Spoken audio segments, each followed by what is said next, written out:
Welcome to money management channel. மார்க்கெட்டை பொறுத்த வரைக்கும் இப்போ கிட்டத்தட்ட வந்து ஐபிஓ சீசன்ஸ் எல்லாமே கம்ப்ளீட் ஆயிருச்சு. ஒரு 1 மந்த் இந்த மார்க்கெட் கரெக்ஷன் ஸ்டார்ட் ஆகிறதுக்கு முன்னாடி பார்த்தீங்க அப்படின்னா எல்லாருமே வந்து ரொம்ப ஆவலோட எதிர்பார்த்துட்டு இருந்த நிறைய ஐபிஓஸ். ஸோ ஐபிஓஸ் எல்லாம் வந்து நல்ல ஒரு ரிட்டர்னை கொடுக்கும் அப்படின்னு எக்ஸ்பெக்ட் பண்ணோம். ஆனால் ஒரு சில ஐபிஓஸ் வந்து கொஞ்சம் பாசிட்டிவாக லிஸ்ட் ஆச்சு. ரிமைனிங் ஐபிஓஸ் எல்லாமே பார்த்தீங்க அப்படின்னா பெரிய அளவுக்கு ரிட்டர்னை கொடுக்காம போயிருச்சு. ஸோ மார்க்கெட்டில் அப்படி எல்லாரும் ஆவலோடு எதிர்பார்த்துட்டு இருந்த ஐபிஓ வந்து இப்போ என்ன பொசிஷனில் இருக்கு? இப்போ மார்க்கெட்டை பொறுத்த வரைக்கும் பார்த்தீங்க அப்படின்னா எக்ஸ்பெக்ட் பண்ண மாதிரி கரெக்ஷன் ஆகிட்டு தான் இருக்கு. இப்போ 10% கரெக்ஷன் ரீச் ஆயிருக்கு. ஃபர்ஸ்ட் ஃபேஸ் வந்து கம்ப்ளீட் ஆயிருக்கு. உண்மையே வந்து 15-20 இந்த மாதிரி போகுமா இல்ல மார்க்கெட் ரெக்கவர் ஆகுமா அப்படிங்கறது வந்து யாராலும் கிளியரா ப்ரெடிக்ட் பண்ண முடியாது. இந்த மாதிரி சூழ்நிலையில மார்க்கெட்ல ஒரு சில குவாலிட்டியான கம்பெனிஸ் வந்து அட்ராக்டிவான பிரைஸ்ல வந்து கன்சிடர் பண்ணலாம். சோ அந்த வகையை பொறுத்த வரைக்கும் நம்ம லாங் டேர்ம் பாயிண்ட் ஆஃப் வியூல எப்பயுமே வந்து ஒரு ஸ்டாக் வந்து பிக் பண்ணணும். நம்ம லாங் டேர்ம் அப்படின்றப்ப நீங்க வந்து ஒரு 10 இயர்ஸோ 15 இயர்ஸோ ஒரு ஸ்டாக்ஸ் ஹோல்ட் பண்ணணும் அப்படின்னா ஒரு 3 செக்டர்ஸ் டிஃபென்சிவ் செக்டர்ஸ்னே இதை சொல்லலாம். இதுல வந்து நீங்க ஸ்ட்ராங்கா இன்வெஸ்ட் பண்ணலாம். கோல்டோட போர்ஷன் வந்து நல்லா வந்து ஒரு ஹியூஜான வால்யூம் வந்து இப்ப டெவலப் பண்ணிக்க. ஏன்னா மார்க்கெட்டை பொறுத்த வரைக்கும் ட்ரம்போட அட்மினிஸ்ட்ரேஷன் வந்ததுக்கு அப்புறம் பிட்காயின் எல்லாம் என்கரேஜ் பண்றதுனால கோல்டோட பிரைஸ் வந்து கொஞ்சம் விழுந்துட்டு இருக்கு. உண்மையே வந்து கொஞ்சம் கீழே போச்சு அப்படின்னாலும் இதை வந்து நல்ல ஒரு ஆப்பர்ச்சுனிட்டியா வந்து யூஸ் பண்ணிங்க. யூஎஸ்ஐ தவிர இப்ப இந்தியாவாகட்டும் அதே மாதிரி ரஷ்யா சைனா இந்த மாதிரி கண்ட்ரிஸ் எல்லாமே வந்து ரிசர்வா வந்து இப்ப கோல்டை மாத்திட்டு இருக்கிறதுனால உன்னா வந்து கோல்டு வந்து நியூ ஆல் டைம் ஹையை கிரியேட் பண்றதுக்கு நல்ல அப்ரிஷியேட் ஆகிறதுக்கு நிறைய ஆப்பர்ச்சுனிட்டிஸ் இருக்கு. ஸ்டாக்ஸை பொறுத்த வரைக்கும் நீங்க இன்வெஸ்ட் பண்ணோம் அப்படின்னா எப்பயுமே வந்து மார்க்கெட்ல டிமாண்ட் இருக்கிற செக்டர்ஸ் இப்ப பினான்சியல் செக்டர்ஸ் எடுத்துக்கலாம். இதுல வந்து பேங்கிங் ஸ்டாக்ஸ் இருக்கு, நான் பேங்கிங் ஸ்டாக்ஸ் இருக்கு. இந்த மாதிரி ஸ்டாக்ஸை வந்து நீங்க கன்சிடர் பண்ணலாம். ஃபார்மாவை வந்து நீங்க கன்சிடர் பண்ணலாம். அதே மாதிரி எஃப்எம்சிஜி செக்டரை வந்து நீங்க கன்சிடர் பண்ணலாம். இப்ப இருக்கிற மார்க்கெட் சிச்சுவேஷன்ல எஃப்எம்சிஜி செக்டர்ஸ் வந்து அந்த அளவுக்கு பர்ஃபார்ம் பண்ணாம கொஞ்சம் கரெக்ட் ஆயிட்டு தான் இருக்கு.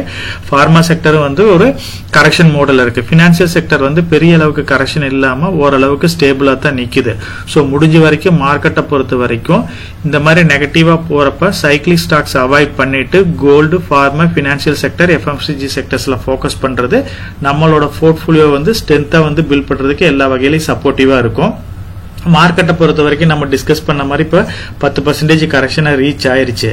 அதாவது ஆல் டைம் ஹைக்கும் லோவுக்கும் பாத்தீங்க அப்படின்னா 40% பக்கமா ஒரு ரிட்டர்ன் கொடுத்த மார்க்கெட் இப்ப வந்து பாத்தீங்க அப்படின்னா இந்த லாஸ்ட் 1 மந்த்ல கரெக்ட் ஆகி இப்ப 10% பக்கமா வந்து மார்க்கெட் கரெக்ஷன் ஆகி ட்ரேட் ஆயிட்டு இருக்கு. இந்த மாதிரி டைம்ல பாத்தீங்க அப்படின்னா நிப்டி 50ல இருக்கிற குவாலிட்டியான கம்பெனிஸ் எல்லாமே வந்து கரெக்ட் ஆயிருக்கு. லாஸ்ட் வீடியோல கூட நம்ம டீடைலாவே டிஸ்கஸ் பண்ணிருந்தோம். அதாவது டாப் லாசஸ்னு பாத்தீங்க அப்படின்னா இண்டஸ்இண்ட் பேங்க் இருக்கு, டாடா மோட்டார்ஸ் இருக்கு, ஏசியன் பெயிண்ட்ஸ் இருக்கு, அதே மாதிரி டாடா கன்சியூமர், பஜாஜ் ஆட்டோஸ் இது எல்லாமே பாத்தீங்க அப்படின்னா 25% மேல கரெக்ஷன் ஆயிருக்கு. மார்க்கெட்ல பெரிய அளவுக்கு கரெக்ட் ஆகாத ஸ்டாக்ஸ் அப்படின்னா HCL இருக்கு, விப்ரோ இருக்கு, டெக் மகேந்திரா இருக்கு, ஈச்சர் மோட்டார்ஸ் இருக்கு, HDFC இருக்கு. இந்த மாதிரி குவாலிட்டியான கம்பெனிஸ் இருக்கு. லாஸ்ட் வீடியோலயே வந்து இந்த மாதிரி 10% கரெக்ஷன் ஆயிருச்சு. அதனால வந்து ஃபாலிங் ஸ்டாக்ஸ் வந்து கண்டினியூவா ஃபாலோ பண்ணாதீங்க. மார்க்கெட்டை ஸ்டேபிளா இருக்கிற ஸ்டாக்கே ஃபோக்கஸ் பண்ணுங்க. உங்களோட டிமேட் அக்கௌண்ட்ல எந்த டைப் ஆஃப் ஸ்டாக்ஸ் இல்லையோ அந்த மாதிரி ஸ்டாக்ஸ் வந்து நீங்க செலக்ட் பண்ணுங்க. ஃபாலிங் ஸ்டாக்ஸ் முடிஞ்ச வரைக்கும் வெயிட் பண்ணி பார்க்கலாம், எவ்வளவு போகுதுன்னு பார்த்துட்டு அதுக்கப்புறம் கன்சிடர் பண்ணலாம்னு சொல்லியிருந்தோம். அதே மாதிரி மார்க்கெட்ல வந்து கரெக்ட் ஆகாத ஸ்டாக்ஸ், குவாலிட்டியான ஸ்டாக்ஸ் உங்களோட போர்ட்ஃபோலியோல 5% கீழே வெயிட்டேஜ் இருந்துச்சுன்னா இப்போ வந்து ஒரு எக்ஸலண்டான டைம். அந்த டைம்ல வந்து இந்த ஸ்டாக்ஸ் எல்லாம் ஆட் பண்ணுங்க. மார்க்கெட் ரெக்கவர் ஆகப்போ இது வந்து ஃபாஸ்டா ரெக்கவர் ஆகும் அப்படின்ற மாதிரி நம்ம டிஸ்கஸ் பண்ணியிருந்தோம். மார்க்கெட்டை பொறுத்த வரைக்கும் இந்த 10% கரெக்ஷன்ல எப்படி ஹேண்டில் பண்ணலாம் அப்படிங்கறத பார்த்துட்டோம். அதே மாதிரி நிறைய கமெண்ட் செக்ஷன்ல பாத்தீங்க அப்படின்னா இப்ப ஐபிஓஸ் எல்லாமே வந்து நல்லா கரெக்டா இருக்கு. இந்த டைம்ல வந்து இதை நம்ம கன்சிடர் பண்ணலாமா அப்படின்ற மாதிரி கேட்டிருக்கிறாங்க. ஐபிஓ கன்சிடரேஷனும் இப்ப முடிஞ்ச வரைக்கும் அவாய்ட் பண்றது பெட்டர். இந்த கம்பெனியோட ரிசல்ட்ஸ் எல்லாமே மார்க்கெட்ல வரட்டும். எப்படி பர்ஃபார்ம் பண்ணுது நெக்ஸ்ட் 6 மந்த் 1 இயர்ல எப்படி பர்ஃபார்ம் பண்ணுதுன்னு பார்த்துட்டு அதுக்கப்புறம் இந்த ஸ்டாக்ஸை வந்து கன்சிடர் பண்றது பெட்டரான ஐடியாவா இருக்கும். மார்க்கெட்டை பொறுத்த வரைக்கும் வாரி எனர்ஜிஸ் மட்டும் கொஞ்சம் பாசிட்டிவா இருந்துச்சு. இந்த ஒரு ஸ்டாக்கை வந்து நம்ம லிஸ்டிங் கெயினுக்கோசரம் கன்சிடர் பண்ணலாம் அப்படின்னு நம்ம டிஸ்கஸ் பண்ணோம். அதே மாதிரி இப்ப வந்து இது பாசிட்டிவா ட்ரேட் ஆயிட்டு இருக்கு. சுவியை பொறுத்த வரைக்கும் பெரிய அளவுக்கு மூவ்மெண்ட் இல்லாம நியூட்ரலா இருக்கு.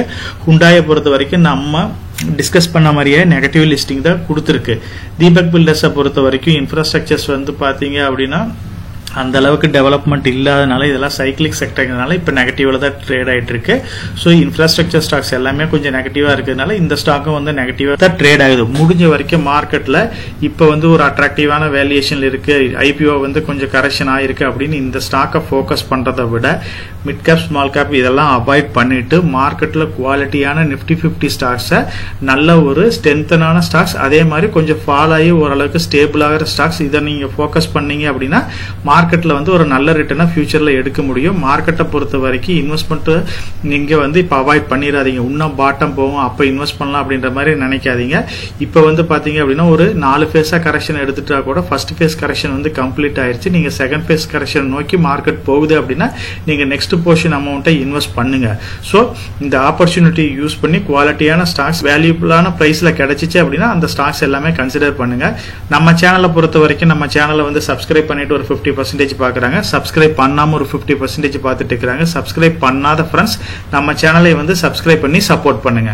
நம்ம சேனல் மெம்பர் கம்யூனிட்டியில போர்ட்போலியோ அப்டேட், அதாவது என்னோட போர்ட்போலியோல என்ன ஸ்டாக் பை பண்றேன், என்ன ஸ்டாக் செல் பண்றேன், என்னென்ன சேஞ்சஸ் பண்ணிட்டு இருக்கேன், இதை பத்தி இன்ஃபர்மேஷன்ஸ் வந்து ஷேர் பண்ணிட்டு இருக்கேன். டெய்லி மார்க்கெட் அப்டேட் வந்து முடிஞ்ச வரைக்கும் போஸ்ட் பண்ணிட்டு இருக்கேன். கார்பரேட்ல என்னென்ன ஈவென்ட் இருக்கு, நம்மளோட இந்திய எக்கனாமியை பத்தி ஒரு சில யூஸ்ஃபுல்லான இன்ஃபர்மேஷன்ஸ் எல்லாமே ஷேர் பண்ணிட்டு இருக்கோம். மெம்பர் கம்யூனிட்டியில ஜாயின் பண்ணி இதை ரெகுலரா ஃபாலோ பண்ணீங்க அப்படின்னா உங்களுக்கு நாலேஜ் இம்ப்ரூவ் ஆகிறது மட்டும் இல்லாம உங்களோட போர்ட்போலியோவை ஹெல்த்தியா பில்ட் பண்றதுக்கு எல்லா வகையிலையும் சப்போர்ட்டிவா இருக்கும். இப்ப டிஸ்கஸ் பண்ண இன்ஃபர்மேஷன் எல்லாம் உங்களுக்கு யூஸ்ஃபுல்லா இருக்கும்னு நினைக்கிறேன்.